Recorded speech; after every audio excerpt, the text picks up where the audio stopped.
The children need us. Yeah, hello, very warm welcome. This is Andy Peacher, live on Freedom Talk Radio with our special guest tonight, Arthur Rafferty Jr.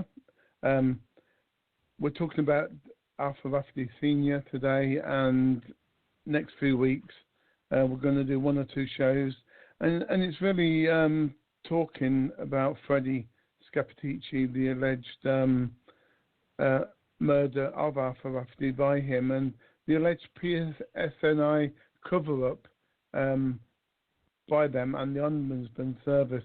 Also the deaf ears that have fallen on the inquiry with the Chief Constable of Bedfordshire Police now leaving in July in Operation Canterbury. So we're hoping to, get some truth out of this. We invite each and every one of these people that I've just mentioned to the show in the future, and we open our arms also to any political party in Northern Ireland and Southern Ireland, and anybody really from Joe Public to come on the show and, tell us where we're going wrong. Maybe we are bonkers. Maybe, what we're saying is wrong. But, the evidence suggests at the moment, what we do know from the public inquiry is the IRA did say that Arthur Rafferty Sr. was definitely shot dead by an IRA person.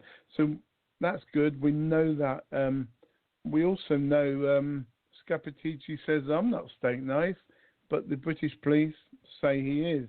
The people say he is. So we can discuss these little things in the future. A shout out also to what I thought was a courageous author, which I'm going to do an interview very shortly with, and that's Kieran Conway. He's written a book about the Troubles in Ireland from the South point of view, and he was actually an IRA intelligence officer. He's now a barrister in Dublin, and we will hopefully get some feedback from him shortly. But for now I've done the hellos and asking people to write in. That's Andy at freedomtalkradio.co.uk. Or just Google us and you'll find the telephone numbers out there. And we can try and join together, and for once in our life, whether we do it on this show or whether we do it between other shows that are listening to this, we need truth for the citizens of Britain and Ireland for these troubles in the past. But more in particularly tonight and next few weeks, Arthur Rafferty Sr. Welcome, Arthur Rafferty Jr. It sounds a bit... You're probably older than your dad now, but do you know what I mean? But yeah, it's a shame that things happened at the time. And we always hope that something's going to come out of this that's very good and reassuring, but we know sometimes people let us down. The information we've got is not always true. The people we think we can trust, we can't trust. But that was the problem originally with, the inquiry. So, give us 5 minutes of how you feel about this at the moment. And, we know you've been to the inquiries. We know you've been to the Ombudsman. We know you've been to the PSNI. No one's helping you. Give us 5 minutes of how you feel at this stage. Thanks very much, Andy, for inviting me onto your show. Without your show, people like me would have no help at all. I'm here, Andy, as you say, to get the truth about my father's murder. He was murdered in 1974, and I have been fighting all along since that to prove and to find out why these people shot him. And also why the RUC PSNI, the so-called police force in Northern Ireland, were involved right up to their neck in it. After all, they supplied the person who murdered my father, Freddie Scappaticci, a.k.a. State Knife, who's also a British agent working for the British government. They also supplied him with the Aledged rifle and the ammo to shoot my father, and they also paid him out of the public purse. Now, what sort of a police force is that to do that?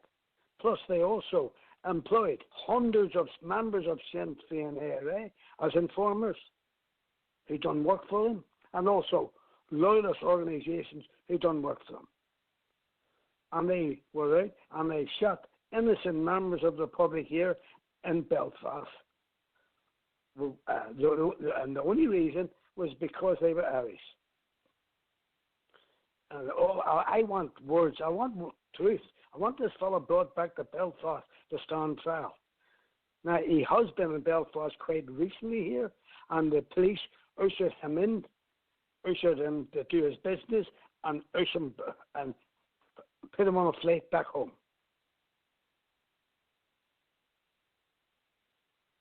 As I said, Andy, I can go into details about him, but I want to give you your say. Yeah, no, it's shocking that he wants to. I mean, we're talking about FREDDIE SCAPPATICCI now. It's a shame that he feels like he wants to. Let's put it this way: sexually abuse animals, or yes. Allegedly. But he's been proven that he did that. He's been given a particular sentence for that. Now, if the guy can do that, I'll also bring up some sore points that I've read. I've only read them because I've been anonymously emailed them. It's probably on the internet, but I haven't found it because I can only do so much in a day or in a week. But it was alleged that your dad was abusing children. That's why, sorry, not children, but maybe a child.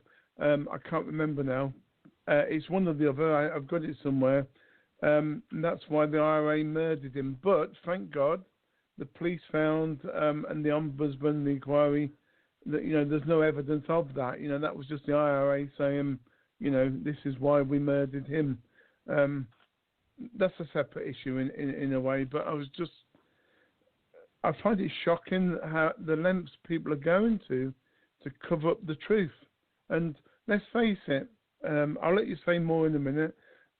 This inquiry with Mr Butcher, the Chief Constable of Bedfordshire, retiring in July, his last day. Funnily enough, it's the day I go on holiday. Anyway, I find that normally, if a police have done bad things, then another police force that investigates them in an inquiry is a good thing to do. But I think in this case, we're talking decades of troubles. We're talking multiple police forces have been involved.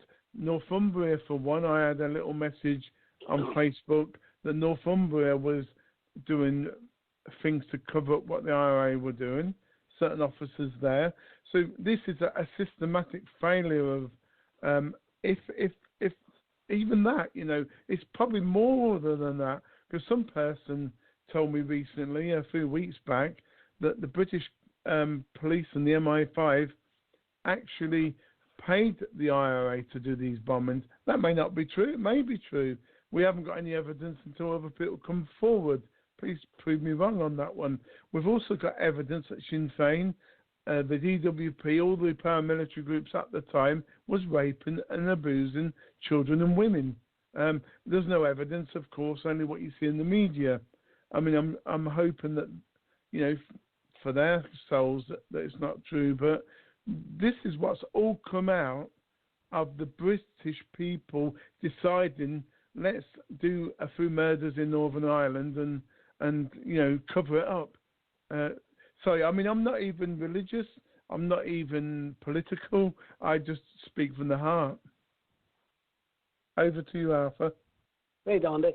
I'm glad you brought that subject up, because Sinn Féin IRA are notorious for doing that. They must have done that on about 12 to 14 people. Murdered them, killed them outright, then slandered their name, just to harden the pool. And that coming from an organisation where the leader of the IRA here, fella, was a paedophile, and his brother was a paedophile. And also, Maria Cagle was a member of the IRA, a top member of the IRA too, and the IRA took her into their office and raped her. So these people can talk about nobody. What they would say, I would take it with a pinch of salt. I went through, after my father's case, spent 44 years checking all these up, yet you won't get these little behind the doors IRA men coming out with a little 6 stories. And I can tell you from me, all the check I done, I went around every hospital in Northern Ireland, checked everyone, doctor surgeries, clinics, not a sinner. No one was fucking ever touched or raped by my father. Yet these dirty animals, that's all I can call it. There's no other word for them. Animals. They've done that dozens of times on poor people. They can't only kill them and let them rest in peace. No, but they have to slander their family and their names and the people. Most of the people that I know, I have spoken to a whole lot of them now that has happened to, and they wouldn't fight them because they were afraid to upset them. Whereas I did fight them, and I'm still fighting them. No, I mean, and for the sake of that family, of the leader of the IRA, to talk about any family, my God, he should bury his head in shame. Yeah, we hear things. The only reason we know these things is people either email us privately or they put it in the press. So that's the only reason I mentioned the little angle about Dad. It was in the national media, and they're bound to do that because we also know the national media, most of them, the mainstream, they don't report the truth. No. In fact, I don't think they do it deliberately. I actually think they're told not to report the facts properly because they don't want to annoy Joe Public. They don't want people to jump up and down and cause a problem. So they're trying to drip feed you like you would in a hospital, small bits of information. You know, they don't want to annoy the general public. But, you know, it's time that we all stood up and got behind Arthur Rafferty's campaign.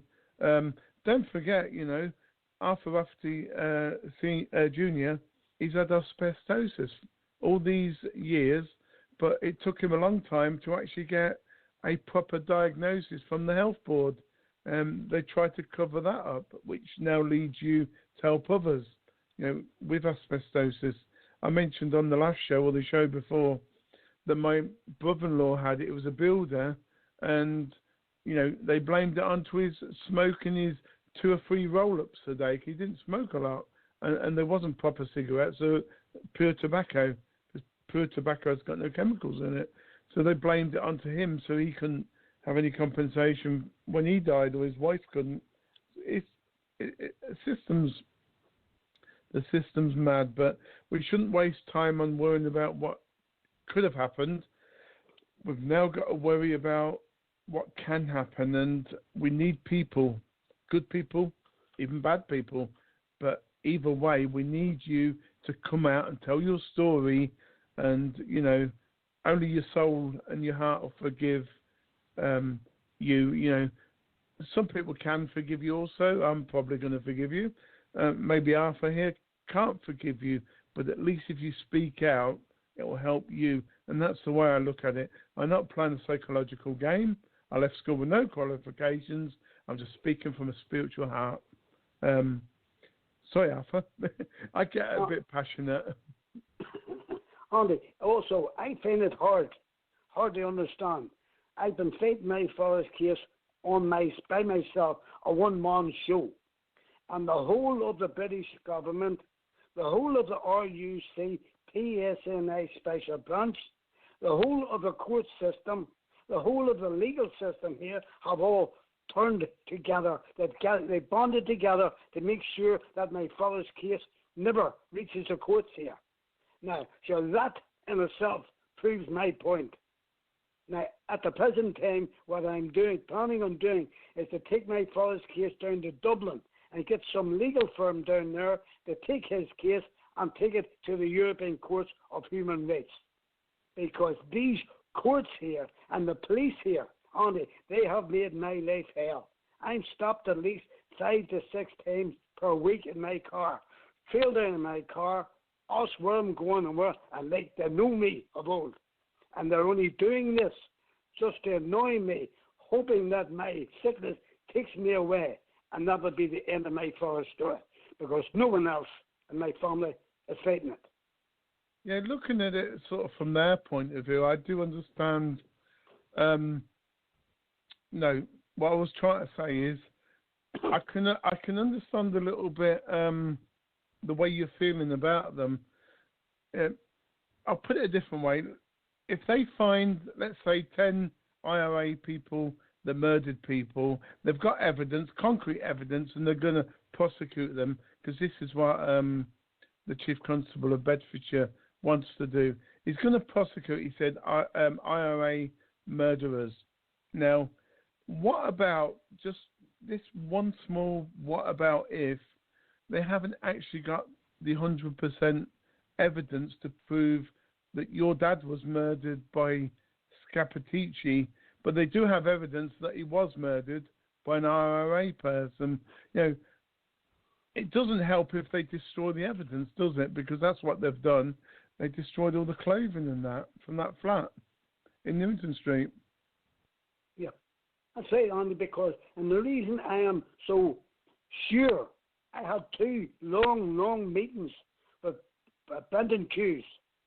Now, Brendan himself was dying with cancer, and he spoke to me, and he gave me every item as it happened to my fella.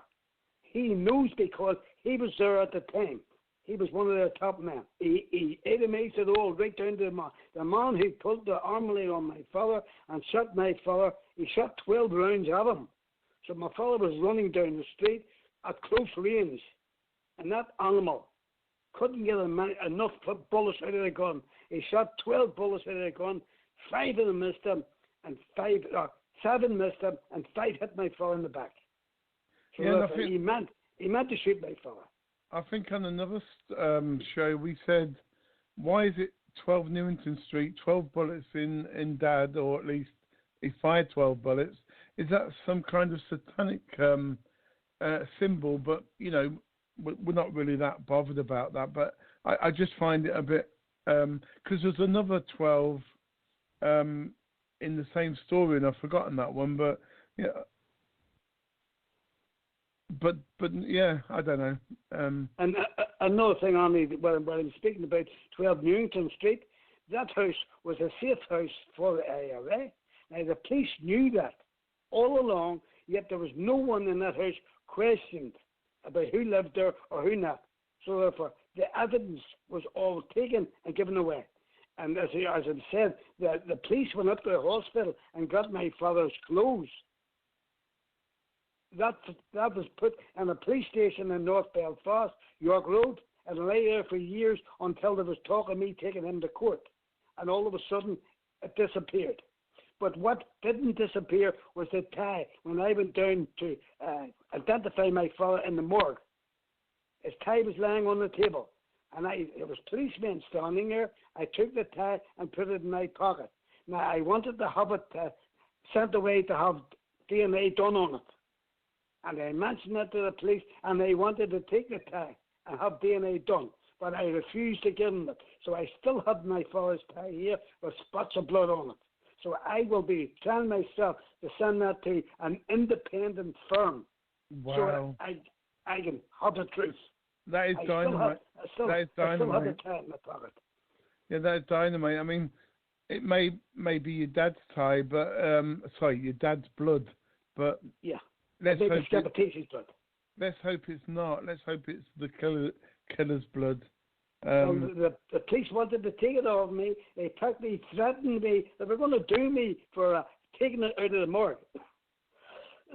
I said, well, if I had anything else in the morgue, that was away too. But I have it, and they're not going to get it. And there's a firm in Manchester, I'm told, that does this, the tests, and I'll be in contact with them.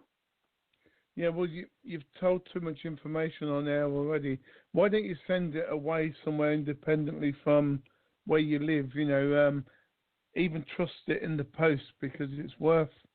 It is worth probably sending it to forensics firm. You know, they might charge £100, but it'll be worth every penny, because you know people listen to radio. You know, and they'll be definitely following this show tonight, because I've sent it around, but. I've sent it around because I want people to come forward and solve the problem. That's all it is. You've got a problem. I've got a problem because we don't know the truth in this case. And it's, this is what I wanted to say earlier on. I got a bit tongue-tied because I'm so passionate about stuff. They obviously the IRA was told that they killed. Sorry, start again. The police ombudsman agreed that the IRA said that they killed your dad. Now, with this inquiry going on, fair enough. If Scappaticci didn't kill your dad, what are they actually doing to find the murderer of your dad? Sweet nothing.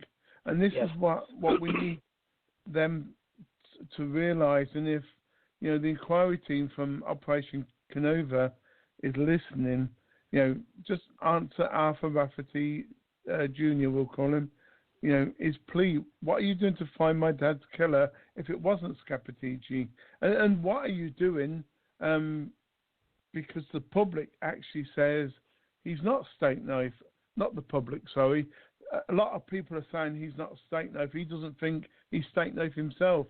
So let's clarify whether he is steak knife or not. Yes, in the media he is, but in some places he's not. And I've got a good source. Sorry, Andy. Sorry. Yeah. Another thing, Andy, I wanted to just put in there. The police that I spoke to after my father's murder, I was in daily contact with them. The detectives working on the case made a series of blunders. These included failing to preserve and examine potential critical evidence at the scene. That is, all the bullets that was lying about, they just lifted them with their plain hands and put them into a plastic bag. Therefore, they were contaminated.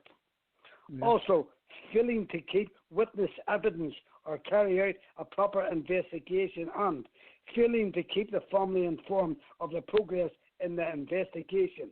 I have not spoke to one RUC person since the time I met them in the Royal Victoria Hospital in 1974, and they were to keep in daily contact with me. Never came near me or the family. And them questions I want answered. And also, the man that seen the person who shot my fella running away, a small, stocky person with dark black hair, he gave that evidence to the police, and they took a photostat copy of it. And I went into the police station in York Road, asking them to see the picture, because I wanted to have a look at it. That went missing also. And the IRA sent 2 bullets for me into my house, our house, that's for your 2 sons. Get them out of the country. My brother Tommy left the country with his family, but I'm still here. And the 2 bullets disappeared from inside York Road Police Station.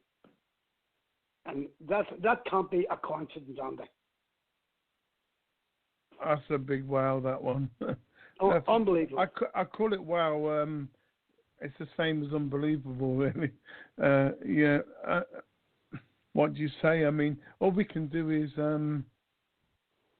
ask people that are listening from Sinn Féin, from the other, political groups, to find somebody that they know in their areas, or even if they know, to come forward. Andy at freedomtalkradio.co.uk. Google, Arthur Rafferty Foundation. He's on YouTube. You got an email, you got a phone number. We can give that out later on if you want. But what makes me a bit worried about Michael Maguire, it's the police ombudsman. He says there was failures in the RUC investigation about Arthur's murder. There's definitely failures, but he says the police didn't do it deliberately. So what you said about picking up stuff and contaminating the evidence, is it possible that they didn't do it deliberately, but they're just lack of experience at that time and day and age? I mean, now going forward, I'm trying to report both sides of the argument here. 20 years later, if that happened, they wouldn't contaminate the scene. Do you think that's due to lack of experience? But I mean, I don't know. It's just a sort of an observation. Well, to me, only it seems it's all too much of a coincidence. Like, police are taught, at the other scene of a crime, they must wear gloves at all times and put anything they find in the plastic bags. But these people contaminated the whole lot. And not only contaminated the whole lot, brought the whole lot to the Yorkville police station, and then all of a sudden, it all disappeared, including my father's clothes.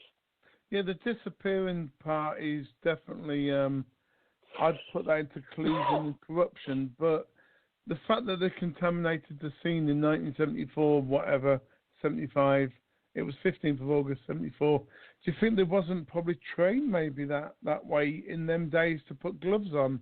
That's a good argument, but the rest of it, that I'm saying, that it got lost, it got burnt, it got destroyed, that is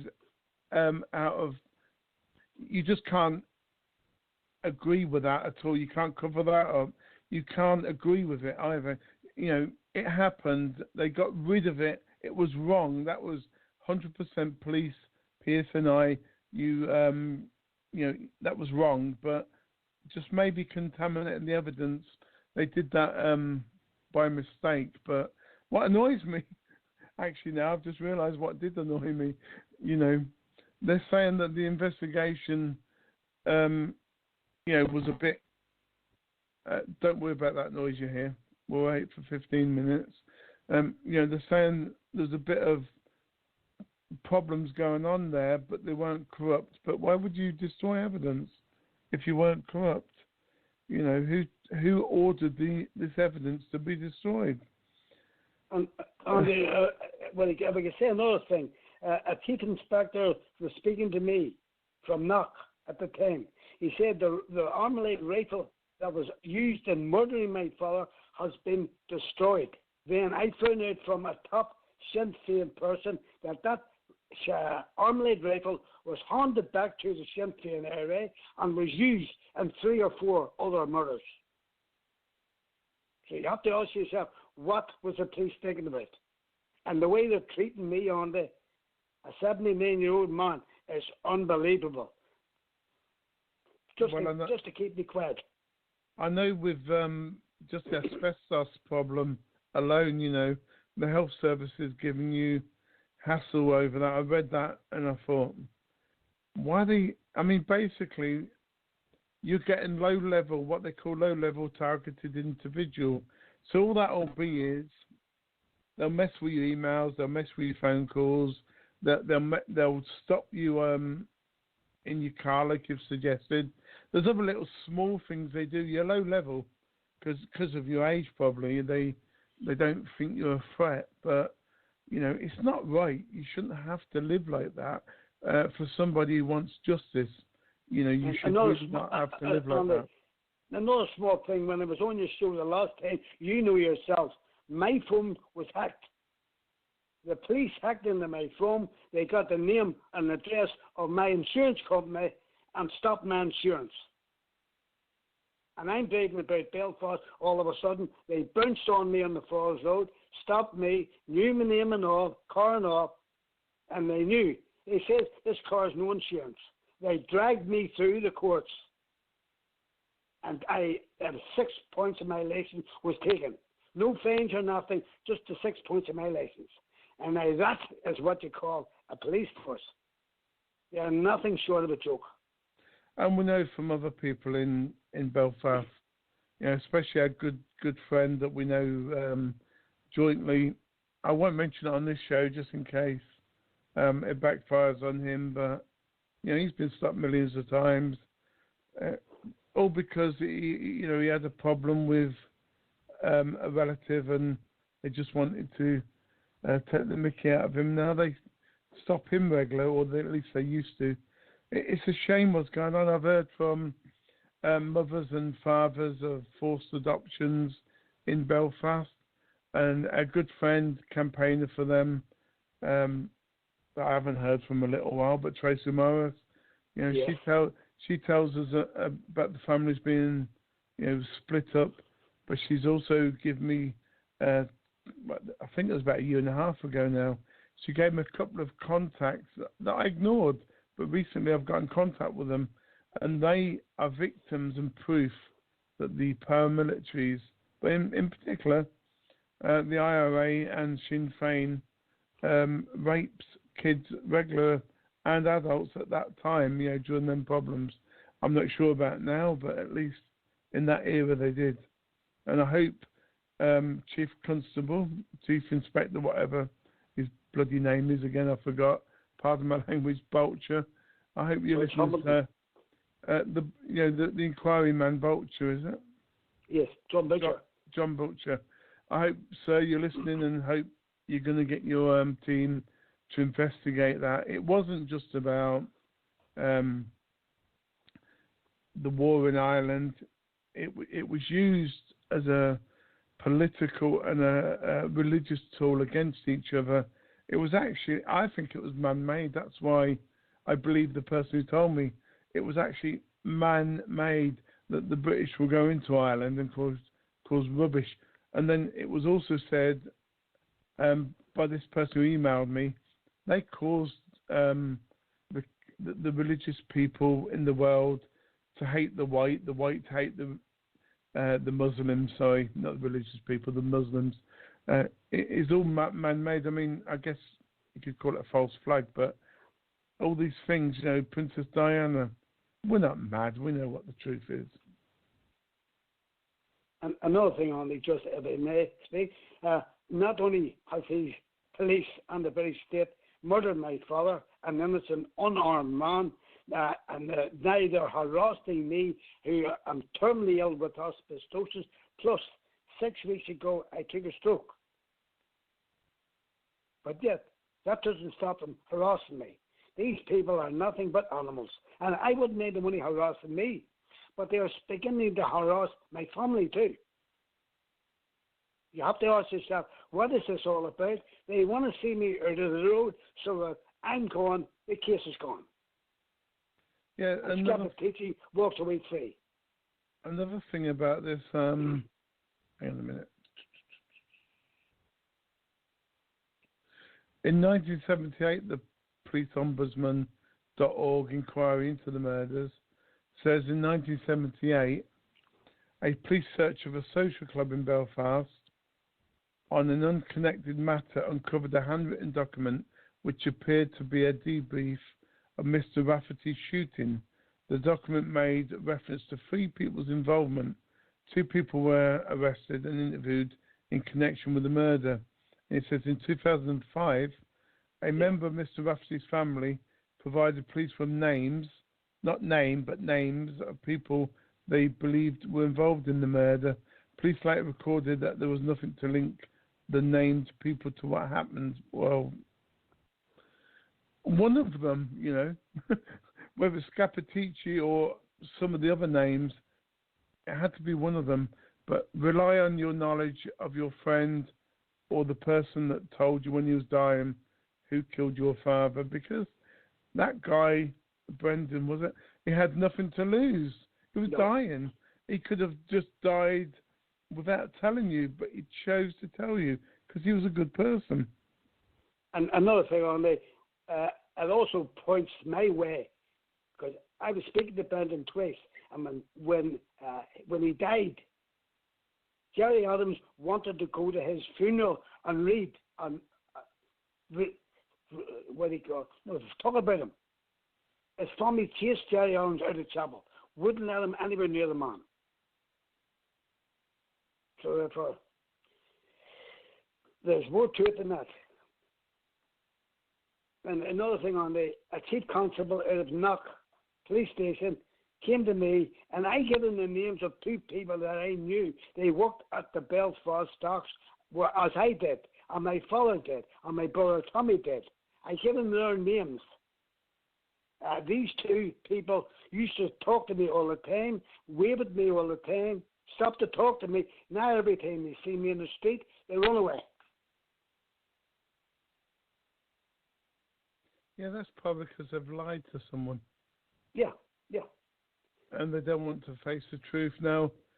If they tell the truth, you see, that's what I'm saying. I'm telling the truth. I'm hiding nothing. Every time I've spoke to people, and I've spoke to many people on television, on the Stephen Nolan show, on the papers, they've got the same story out of me over and over and over again. And the police ombudsman, Michael McGuire, when he told me that day in his office, the HCT was there too. I says you must be living in a cocoon. The dogs in the street know that the Sinn Féin IRA were involved in my father's murder and are informers. And I walked out and left them, and I haven't spoken to them since it. Well, the Ombudsman did say that the IRA murdered your dad. They just didn't say who murdered your dad. No, Andy. They also said there was no collusion between the IRA and the police. Is he for joke? Is he for real? Well, I suppose there's two ways of looking at that. But the most important one is, rather than upsetting them, is ask them, okay, if you believe Scappaticci didn't kill my dad, who did? Yes. And you know, why did the evidence get destroyed? Blah blah blah. Why are people following me? Why are the police, stopping me all the time? Why is my insurance running out? Why is this happening? Why is that happening? It's simple. You're getting too close to the truth. Yeah. And another thing on there, just another thing before we get into it. Recently, there's been a tablet of murders over in East Belfast, and the police are able to pick up people left, right, and centre for committing murder. Yet my father was murdered 74 years ago, and they haven't had one man in court. I've asked them that question time and time again, but never got any reply. I'd also love to know the question, because on the internet, there's a lot of things. I've said it earlier on about Scappaticci saying he's definitely not steak knife, and other people supporting that. But this inquiry saying he is steak knife. Are they sure they've got their facts right with this inquiry? But we do know that. I mean, this is evidence. We do know with the Northern Ireland child abuse inquiry. We know about the London child abuse inquiry. I won't mention Scotland because they're doing a bloody good job, and they're not actually finished yet. But we know with all the other inquiries, the Lockerbie bombing, we know with all the other inquiries that have ever happened, nobody actually was ever brought to justice. Nobody, apart from the victims, suffered. It was just an inquiry that wasted millions of taxpayers' money. And another thing on this, because this man's father died there just recently, Scappaticci, God have mercy on him. I had no animosity towards him. But the police flew Scappaticci in, took him up the Falls Road in a big black limousine, took him to the chapel, went into the chapel with him, sat at the funeral. After the funeral, down he came into the car and away back up on the flight again. Do you think this is a police ushering and suffering a mass murderer who's killed tens of people here in Belfast? I mean, sorry to ask the question, but do you think that was for his protection? It was for his protection, but why should they have allowed him in the first place to come back to Belfast, a city where he murdered many, many, many, many innocent people, including my father? I know that he's a police informer. He's well paid by the British government. He's one of their top men. He's their jewel in the crown, as they call him. And he's over in London now living the life of luxury, whereas my father's in a hole.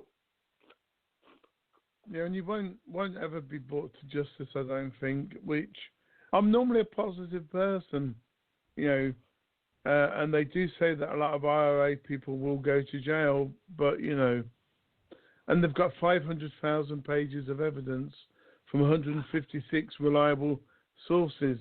But, you know, the bit I still can't get into my head, which is a plus for your case, why are they covering up your particular dad's murder? This is probably what I tried to get out earlier, but I still didn't get it. Why are they covering up your dad's particular murder when they could cover up other murders instead? But if they're going to prosecute them murders, why didn't they prosecute the murder of your dad? What's the big deal about your dad? The simple question is the easiest answer to that. You don't have to be Einstein to work that one out. This man has known. He's right at the top of the ladder, and he's dealing with top British politicians, top policemen, everyone that was there. He knows them all. And if he has to go to court and start talking, there'll be a travel lot of people leaving the cities. That is the reason why. No, I mean, put it a different way.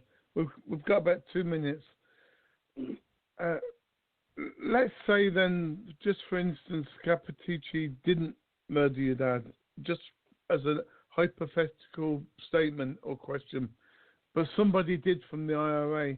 Why are they trying to cover up your dad's death? Okay, you mentioned about him. Yeah. But if he gets charged with so many deaths from other people, but doesn't get charged for the death of your dad, that's the bit I'm trying to work out in my head. You know, why is there such a big cover-up over you and your dad when he probably will go to, well, he might get charged with other deaths. Who knows? But we know that inquiries are bullshit anyway. In 1974, in the Royal Victoria Hospital, I was speaking to a special branch man from New York Road. And he shook my hand and said, Arthur, I'm sorry, but you will never get any satisfaction because they can't allow this man to talk. And that was a way back in 74. And that man was right. That's why I have very little hope of my father ever getting a fair trial here. They not want Scappaticci talking in court because he knows too much about them. He was told he's immune from all of his murders. Even diplomats don't get that protection, do they? No. Sure, even you just have to look at Downson. He was a probate. He had the police, special branch, but he hadn't the brains of Scappaticci. He never put it down in writing, an affidavit. His solicitor on the Falls Road has a note that anything happens to him, he has to hand that over. Well, and that's why he's safe. He can go back to Belfast and go away. He can go down the hall. As a matter of fact, I've spoken to 2 people at there recently. He was down in the east coast of Belfast all the time at the caravan site. He goes back and forward here. He's allowed to do that. In 1649, to St George's Hill, a ragged band they called the Diggers came to show the people's will. They defied the landlords, they defied the laws. They were the dispossessed, reclaiming what was theirs. We come in peace, they said, to dig and sow. We come to work the lands in common and to make the waste grounds grow. This earth divided, we will make whole. So it will be a common treasury for all. The sin of property we do disdain. No man has any right to buy and sell the earth for private gain. By theft and murder they took the land. Now everywhere the walls spring up at their command. They make the laws to chain us well. The clergy dazzle us with heaven, or they damn us into hell. We will not worship the God they serve, the God of greed who feeds the rich while poor men starve. We work, we eat together, we need no swords. We will not bow to the masters or pay rent to the lords. We are free men, though we are poor. You diggers all stand up for glory, stand up now. Yeah, welcome back. I do like to try different tunes to start the show. I'll find one that I love in the future. But we're talking tonight about Mr Rafferty Sr. He's shot dead by FREDDIE SCAPPATICCI and the alleged PSNI and Ombudsman cover-up in Northern Ireland. We're talking to Mr Rafferty Junior tonight.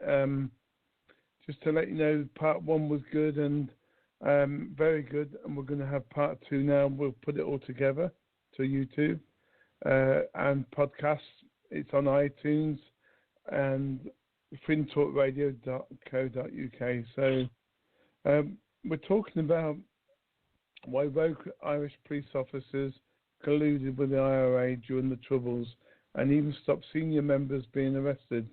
Former Republican intelligence chief claims. That was about the book I mentioned at the beginning of the first show.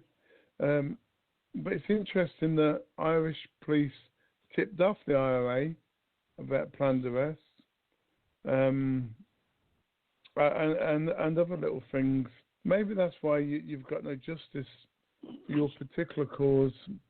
I know I did throw that question in the end of last show that, you know, the inquiry into Scappaticci by Bolger from Bedfordshire Chief Constable Police, you know, is going to arrest people in the future. He says the IRA murders have got to be accounted for. But I said to you, why is your dad so important? Not to get justice for your dad, but all the other fathers will get justice. And yeah, I'm still a little bit baffled on that one, because why arrest 10 other people, or 2 people that killed 10 other victims, but for your particular father, they want to cover it up? You know, me personally, I've accepted the fact that they could have failures, like the police ombudsman, but destroying evidence is not a failure. That is corruption and collusion. It doesn't matter whether you're in 1974, 2024, or 1544. You know, they all use the same or similar methods. You know, the evidence, put it in a bag. Simple. Over to you, Arthur. Just to add a wee bit on to what Michael McGuire says.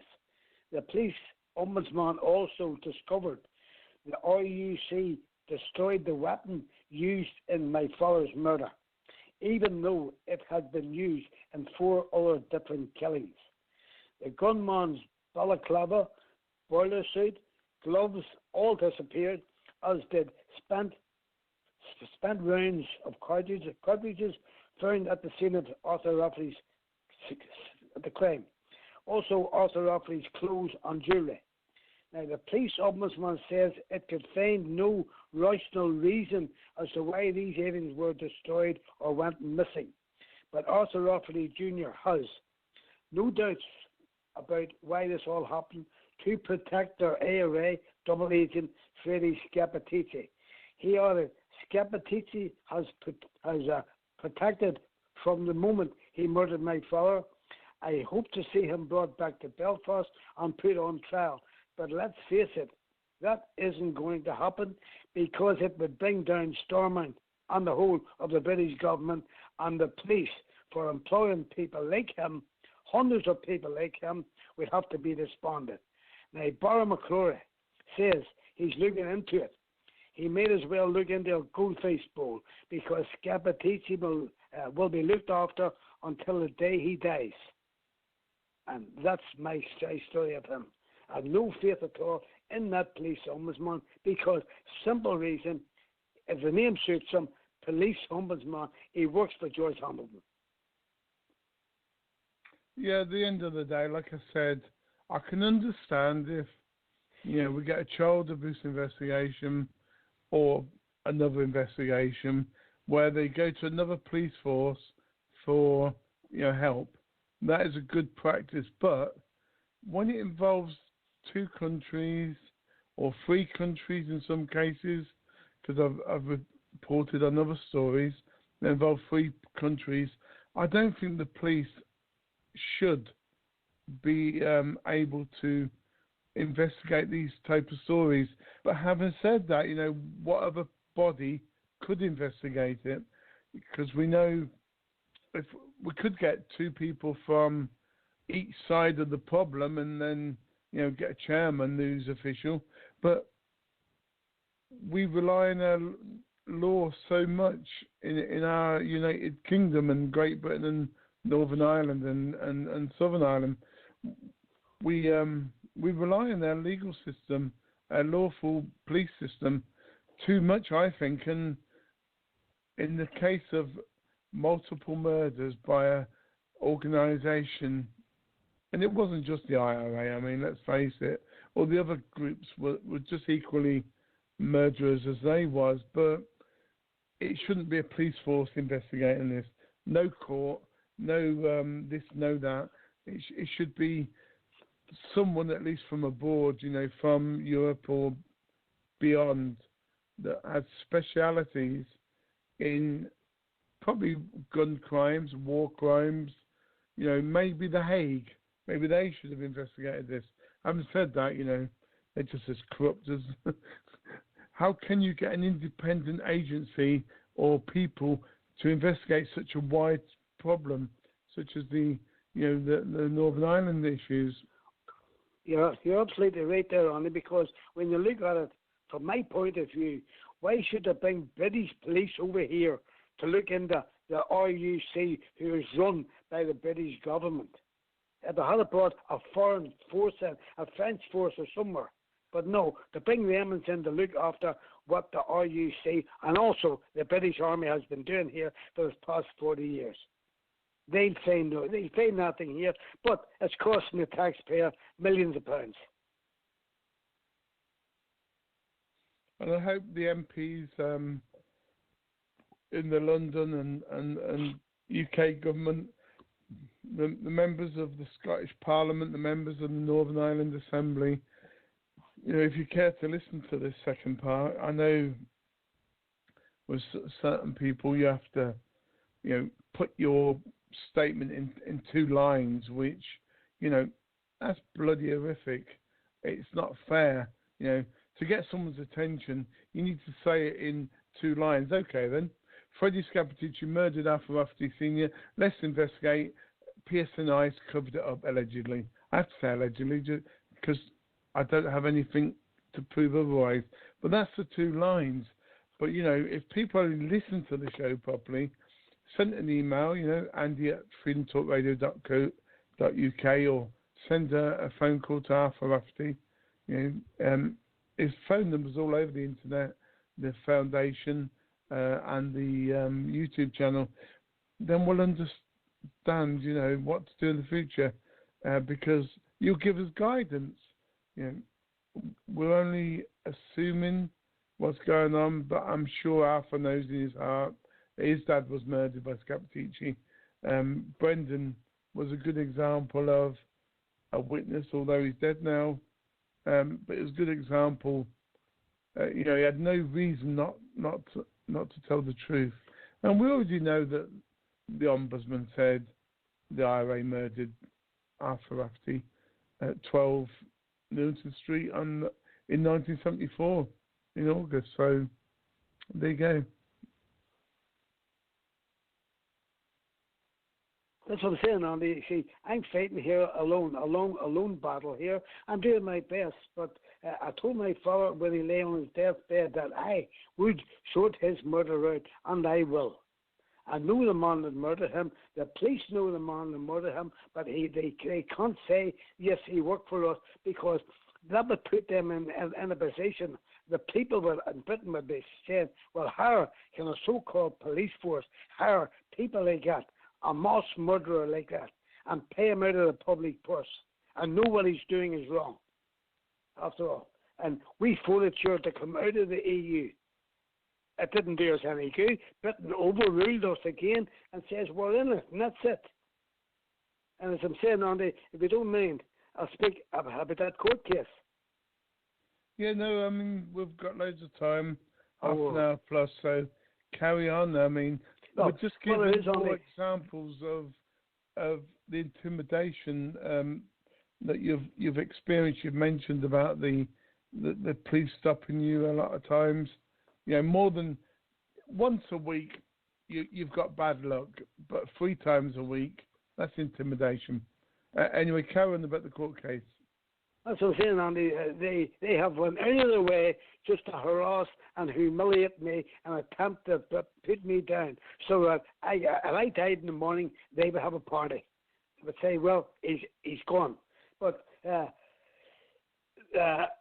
judge in the court here in Belfast asked me to come in and speak to her in the court. I wasn't in court, and I just outside the court. And she threatened me that her one of the lawyers that she knows, my granddaughter's taken a case against him for committing perjury against her.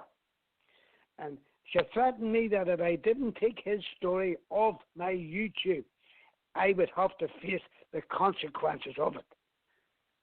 I also, what has that got to do with her? She didn't answer me. Now, about 2 months later, police were out looking for me. 2 police women. They got in contact with me. It says that a judge from Aledged courts has put a case against me. Has taken a case against me. And I said, what for? They wouldn't tell me. They wanted me to go to the police station and make a report, which I did. No problem. I made a report. They put it on tape. Apparently, this judge went hacked into my site, my private site. People come to me and tell me their stories. It's a Authority Foundation, a victims group. She was able to hack into my site and take out 4 to 5 stories, and with the police, hand in hand, working together, made a story out of that. And they put that story in the hands of the PPS. That's the Public Prosecution Service. I don't call them that. I call them the Protestant Police Service, because they work for the police. The head constable is the top man there, and most of the staff are ex-police. And they came. I'll go to court there just 2 or 3 weeks ago. I didn't even get speaking in court. Never even asked me any questions at all. Fined me in £500 just to keep me quiet. And they're working hand in hand with their big brothers in the police to make sure that I keep quiet. But it won't keep me quiet. I'm here to fight for my father's justice, and he gets justice, I'll be happy. Over on day. Yeah, what's interesting is they never even put it in. They never put it into Belfast court prosecutions on the internet. Neither did the media report on that. No. That's very strange. Because on the PPS have no love for me at all, because I've had 2 or 3 meetings with them. The time Bar McCoy was there. Done nothing for my father. Wouldn't even let my father have an inquest. And the Attorney General here in Northern Ireland wouldn't do an inquest on him. So they've done everything in their power to just adopt this case as if it never happened. But believe you me, I make sure that they know it did happen. Yeah, I mean, absolutely. And I'll be doing the same now for the next 4 to 6 weeks. I'll be making sure that everybody in the know knows. And after that, it's up to people to talk, really. And I can understand, because I know the way they go with inquests. Even if there was an inquest, it would only confirm the obvious, shot dead by somebody, because inquests can't. They can't be the lawyer, they can't be the police investigating who did it, which is wrong, really. Our country's wrong. I think inquests should take that into account, who committed the crime, or at least, who, not so much the individual, but how they were murdered, if it was murder, or how they died if it wasn't murder, and the other relevant people involved. I mean, in the murder case, you'd make sure that the police were investigating. So that's what an inquiry is supposed to be. You know, sorry, not the inquiry. Oh God. Yeah, I'm losing my marbles. The post-mortem. Yeah. It so, Ollie, the way I'm looking at it is, why are these people so interested in Arthur Rafferty Jr.? They have done everything in their power to stop me getting justice for my father. They've even involved the corrupt courts now, because the courts are run by the British government. And the lawyers and solicitors here, I can't even get one to take his case on. And my father worked hard all his life at the Belfast docks, so therefore he is entitled to get legal aid. Yet they turned him down for that. And when I applied for legal aid on his case, they wouldn't give me it. So you have to put two and two together on and say they're doing everything in their power. So that's why. Well, my last stop is to take my case to Dublin, try and get the father's case brought to the European Court of Human Rights, where hopefully I will get some justice for my father. Well, I was going to say normally you would expect some good service, but yeah, why do they do this? I don't really know. Just to read out, if anybody knows anything about the Scappaticci murders, and if you don't want to talk to us directly, yeah, do go into Operation Keneva. Sorry. There's a phone number there, UK 01 234 858 298, or email kenova@met.police.uk. That's Kenova, kenova@met.police.uk. The bit I'm concerned with there, they give a Bedfordshire phone number, but a Met Police email address, which is very weird, because they're two separate organisations, or supposed to be.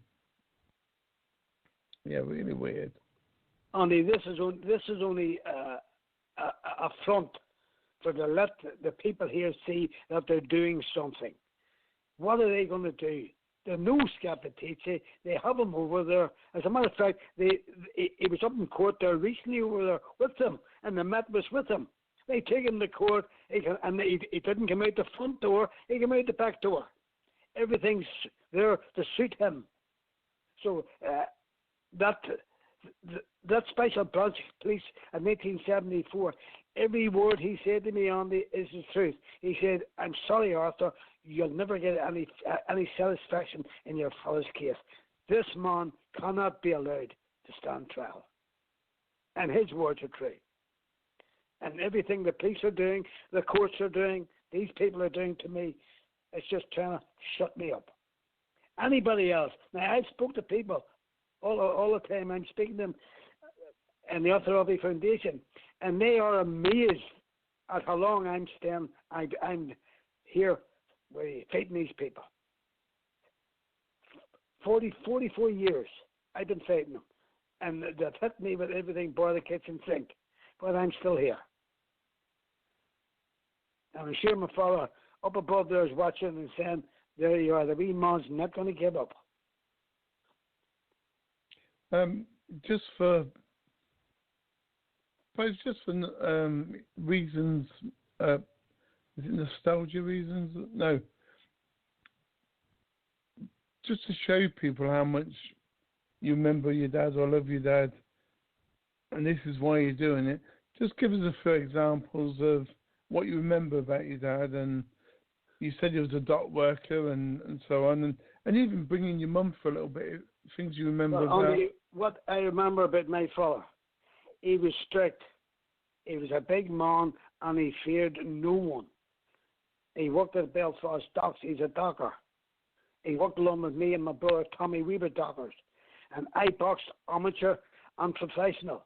And his job was to carry my gear to the clubs, to the King's Hall, to the Ulster Hall. We boxed in Manchester. He was over with me.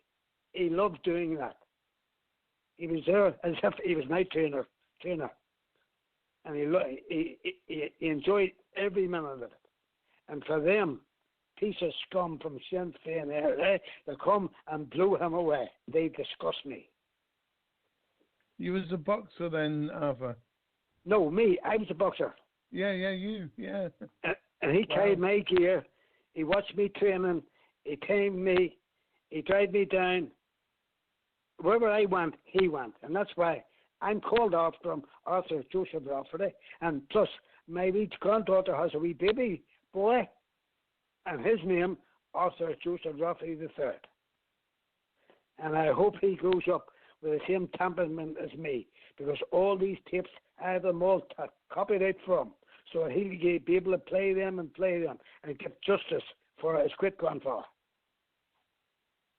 Because my father was a worker, and he worked at the Belfast docks.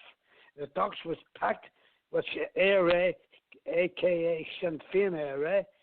You have to do what they tell you. They got the best of everything. My father fought them long and hard with me and my brother Tommy. We never agreed with them at all. And that was what caused him his death. And it took not one to do my father, it took 5 of them. With the help, of course, of the police and the army, because at that time, 1974, in Belfast, the Shankill butchers were murdering people left, right and centre. And all them streets in North Belfast was packed with Saracens, with tanks, with police on foot, with army on foot. Yet that night, when they murdered my father, they took him out of that pub and walked him round 500 yards round all them streets and shot 12 rounds at him. And 12 rounds from a normal rifle on there. At that time of night, you must have been able to hear that all over Belfast. And there was 4 police stations within, one up the top of the Antrim Road, one in York Road, one in North Queen Street, and there was an army camp across the park just. And they had all that time to do that. No police, no nothing. That in itself makes it funny. You have to ask yourself, where was the police? Where was the army at that time? And I've asked the police that time and time again, got no response at all from them. Yeah, because if that particular era, was notorious for the guns, we've seen it on TV. They're not just in one area; they're in every area. They're in every street. The protection, so-called protection, and why wouldn't they be? Certainly, they had to be, wouldn't they? If they're doing the job right, they have to be outside of that street in Newington Street, knowing that that's an IRA safe house. Yeah, they'd have to be somewhere near there, even if it wasn't the tanks or the. Yeah, because there was tanks. Well, I call them tanks. They look like tanks. They weren't tanks, but they were vans that looked like tanks. They should have been there, even if they wasn't. There would have been people there, the intelligence people, couldn't do anything. In fact, one person told me a couple of months ago on one of the other shows, you can't even let wind in Belfast without somebody else smelling it or seeing it. Yeah, in them days. And as I'm saying, only at that time, the Shankill butchers were running mad in North Belfast. They were cutting people's throats and everything. And you couldn't get walking, but you were through against the wall. Who are you? Where are you going? And that's it. Yet at that time, he had all the time in the world to do that. They had all the time. 2 of them coming out of the house, shooting 12 rounds at my father, walking back into the house, putting the gun away, close the door, walk down the street again, past my father, into a taxi, and down in the Lodge Road. They had all that time. Not one cop or one police about. You have to ask yourself, how did that happen? I also wonder why, if that was a safe house, they didn't shoot your dad and then run back into the safe house.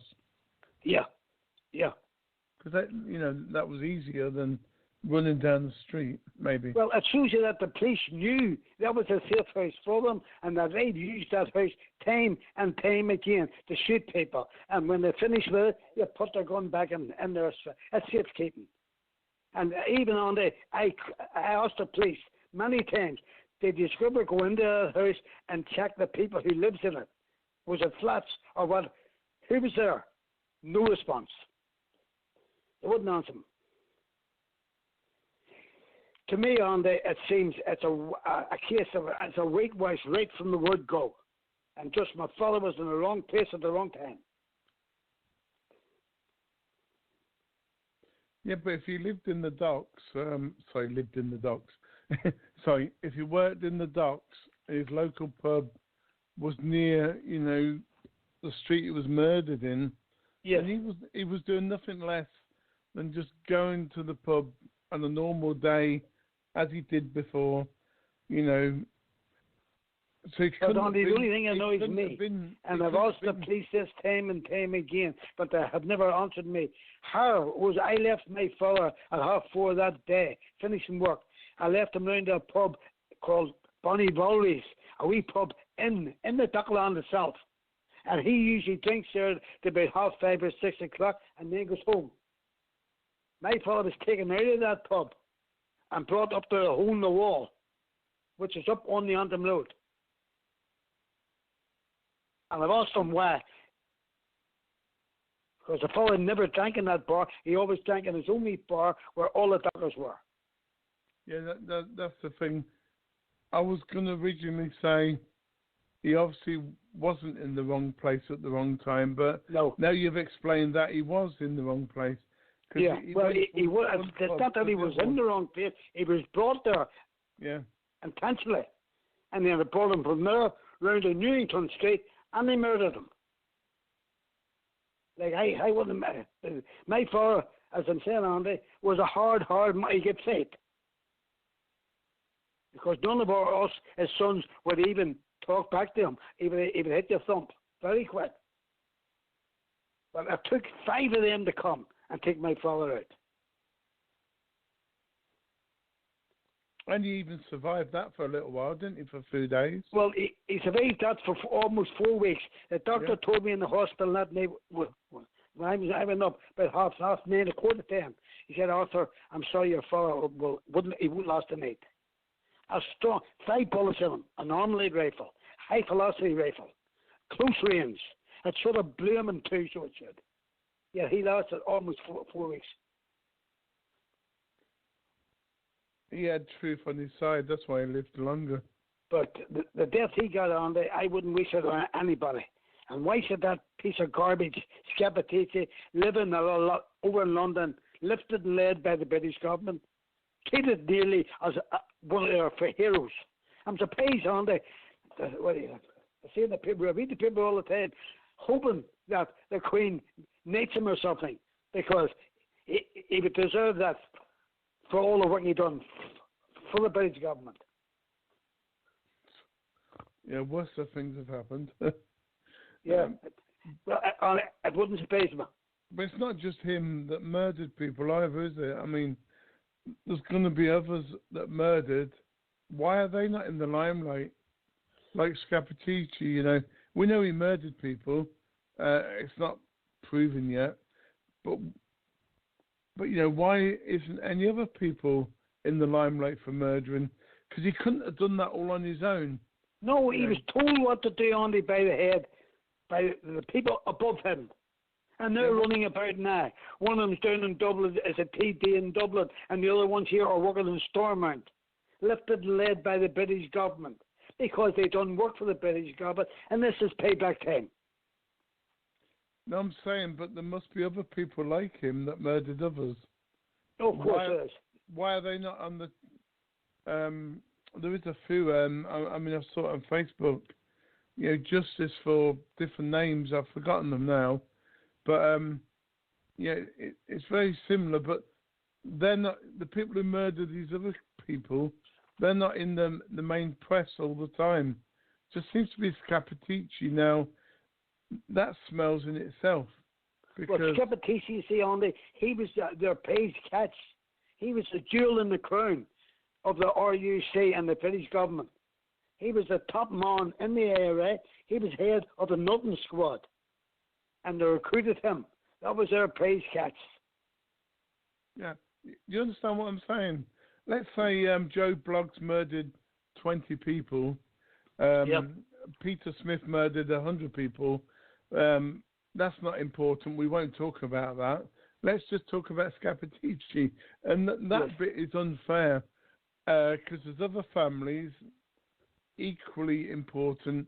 We know this is a jewel in the crown, the gold one. If we can get one family about Scappaticci or one good witness, we know we're going to blow him in jail for the rest of his life. Yeah. Although he's probably going to end up getting away with it because of health or his age, which is not fair either. That's wrong. That's right. Another thing on it, all my inquiries, because I've been inquiring, I've been walking the streets for years looking for my father's murderers and what happened. Many people who I've met says Scappaticci was a psychopath. He loved questioning people and trying to pacify the people, saying they'd be okay. You sit there on the weekend back, and he went outside and he came back in again. The people sitting down in the chair, one the back of the head. That was his favorite. Shoot them in the back of the head. So what type of a person is he? That's why the police have him and the British government have him as their jewel in the crown. When they got him working for them, they got the top man. And that's why nothing will ever happen to him. The only way he'll die is he'll die of maybe a heart attack or something. Because apparently he was in Manchester Hospital there recently. He took a heart attack. Oh, okay. God's listening then. Yeah. Whoever God is, yeah, anyway. Well, God's good. Yeah, I mean, truth is good, and spiritual beings, and we all have a God. It doesn't matter who they are, whether it be the God in the sky with Jesus being his son. That's fine. Whether it's Jehovah's Witnesses, whether it's all the other religions, we all have a God, and it doesn't matter which one's which. Justice will be done one way or the other. But we want somebody to go to jail for this, or at least, for this particular murder, be charged with it. Okay, we understand if people are ill themselves or, they're old and they're dying, they may not be put in jail, but at least the recognition of being charged with something that we know that's the truth, but we can't prove it, would help a little bit. It's a bit like your asbestosis as well. If only they acknowledge I'm not wasting any more time. My father was murdered 44 years ago, and the police have not even arrested one person, brought nobody to court, nothing. They've just put this case on the shelf, a cold case. They want it kept quiet, and that's it. They want me to stop talking so they get out of it then. We're not going to let that happen because... Well, not as long as I live on it. Even if we have two serious illnesses, but it doesn't stop me. Yeah, even if we only get 5 people to listen. I mean, so far there have been 299 on the first show and less on this show, 150 odd at the moment. But they've all been listening for 5 minutes or more. So we know we've opened up a debate tonight, and we'll keep on doing this. We're going to have another show tomorrow, the 11th of April, and we'll just keep doing this once or twice a week until, we'll just find different angles. And what's really annoying is, and I keep repeating it, the Irish police tipped off the IRA about planned arrest. Now, that is bloody, that's not right either. Maybe thick here, but what did Dublin or the Irish government in Dublin or the Irish police even have anything to do with tipping off the IRA. Yes, I knew it was a war about Irish being south and north, but why would they go out of their way to stop the IRA people being arrested? Maybe that's where the root of the problem is, the Irish police.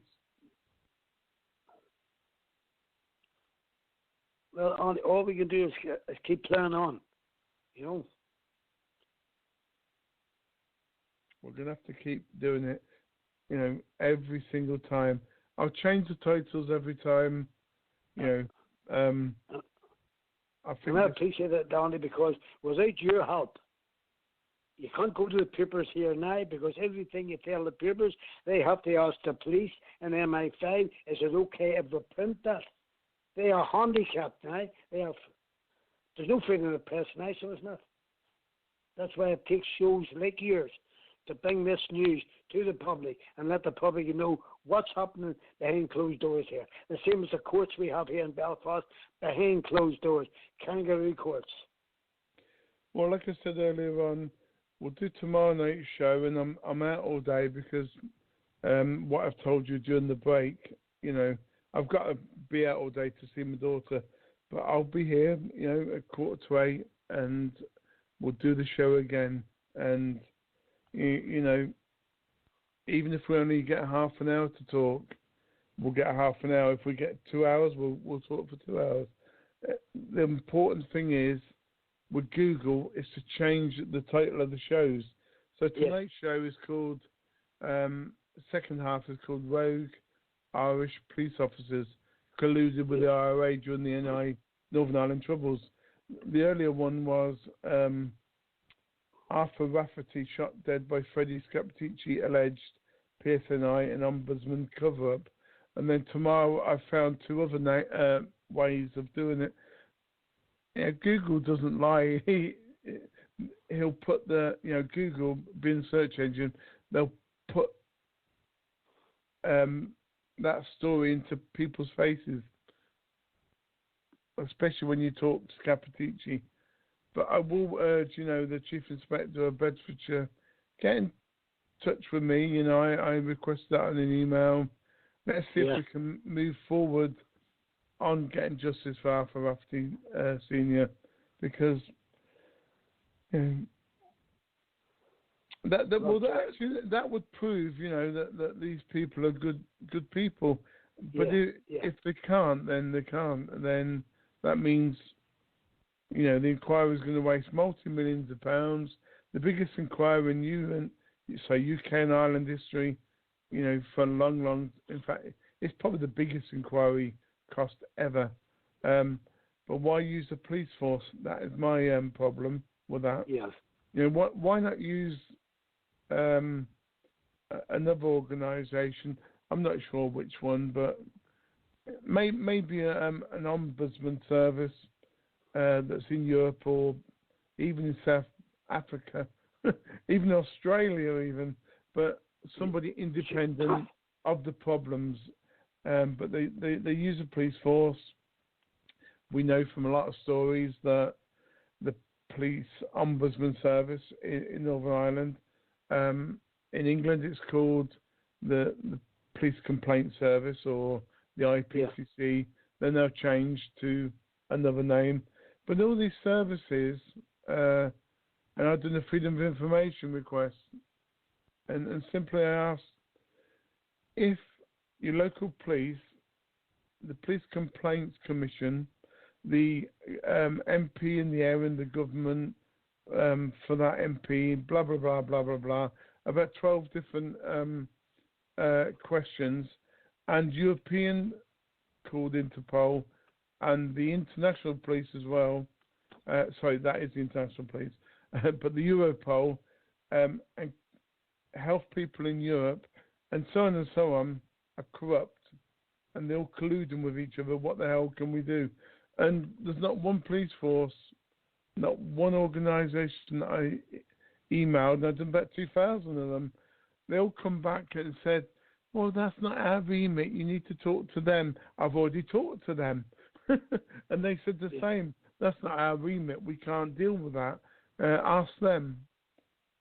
And that is where you get a cover-up.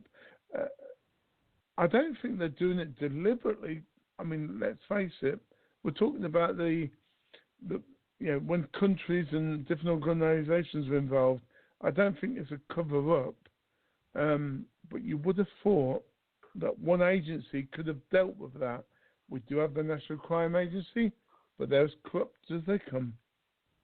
So you see, all you have to look at is Princess Diana's murder in England.